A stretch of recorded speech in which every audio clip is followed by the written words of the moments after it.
ஸ்ரீ குருப்பியோ நமக. வணக்கம். நம்முடைய வாழ்க்கையில் நிறைய நல்ல விஷயங்கள்லாம் இருக்குது. ஒவ்வொரு நாளும் அல்ல குறையாத அற்புதமான இறை அருள் நமக்கு கிடைச்சிக்கிட்டு தான் இருக்குது. நாம் அதை உணர்றது இல்லை. இப்போ நான் என்ன சொல்ல போகிறேன் அப்படின்னா, அல்ல குறையாத ஆயுளை வளர்க்கக்கூடிய கோயில்கள்லாம் இருக்குது.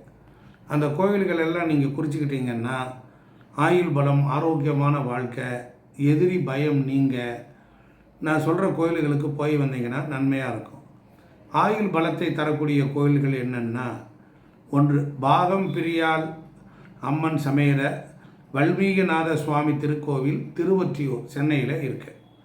அடுத்து 2 திருக்கடையூரில் இருக்கக்கூடிய அமிர்தகடேஸ்வரர் திருக்கோயில்.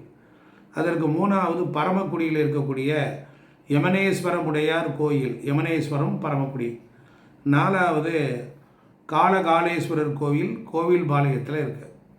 5வது சித்திரகுப்த சுவாமி கோயில் காஞ்சிபுரம். அடுத்து ஸ்ரீலி வனேஸ்வரர் கோயில் பைஞ்சிலி, திருப்பைஞ்சிலியில் இருக்கக்கூடிய வனேஸ்வரர். அடுத்து ஸ்ரீவாஞ்சியத்தில் இருக்கிற வாஞ்சிநாத சுவாமி கோயில். இந்த கோவில் எல்லாமே உங்களுக்கு ஆயுளை வளர்க்கும். அடுத்து ஆரோக்கியமாகவும் வாழ்வு தரக்கூடிய பரிகார கோயில்கள். ஒன்று கோயம்புத்தூரில் இருக்கக்கூடிய தன்வந்திரி திருக்கோவில் ராமநாதபுரம். 2 திருத்துறைப்பூண்டியில் இருக்கக்கூடிய பவ ஔதீஸ்வரர் கோயில், ஔஷதம். அதுபோல் மருந்தீஸ்வரர் கோயில் கூட சொல்லுவாங்க, பிறவி மருந்தீஸ்வரர் கோயில் அப்படின்னு சொல்லுவாங்க. 3வது குணசீலத்தில் இருக்கக்கூடிய பிரசன்ன வெங்கடேச பெருமாள் கோயில். 4 திருவான்மையூரில் இருக்கக்கூடிய மருந்தீஸ்வரர் கோயில். 5 வலங்கைமானில் இருக்கக்கூடிய மகாமாரியம்மன் கோவில். 6வது வைத்தியநாத சுவாமி கோயில் மடவார் விளாகம் ஸ்ரீவில்லிபுத்தூரில் இருக்குது. 7வது வைத்தியநாத சுவாமி கோயில் வைத்தீஸ்வரன். இந்த கோயில்கள் எல்லாமே ஆயுள் கொடுக்கும், இதை கொடுக்கும். அதாவது ஆரோக்கிய வாழ்வுக்கு தரக்கூடிய பரிகாரம்.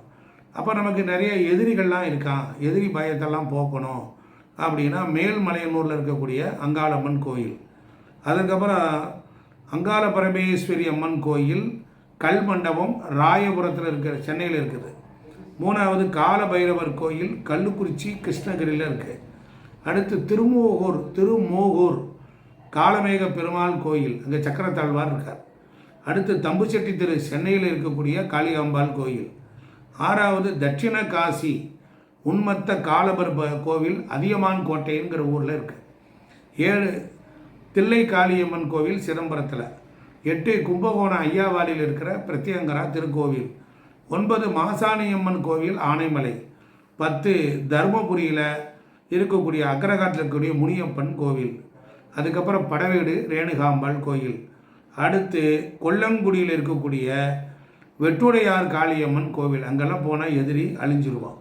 இப்படி இந்த கோவில்களை குறித்து வைத்து கொண்டு 1, 2, 3 தடவை பார்த்துவிட்டு உங்கள் வாழ்க்கை பிரச்சனைக்கு ஒரு முறை கோவிலுக்கு விரதம் இருந்து மாலை போட்டு காணிக்கை எடுத்து வைத்து அதை பற்றி தெரிந்து கொண்டு நீங்கள் போனீங்கன்னா உங்களுக்கு வாழ்க்கை ரொம்ப சிறப்பாக இருக்கும். லோகக்ஷேமத்திற்காக இந்த கோவில்களை கொடுத்துருக்கேன்.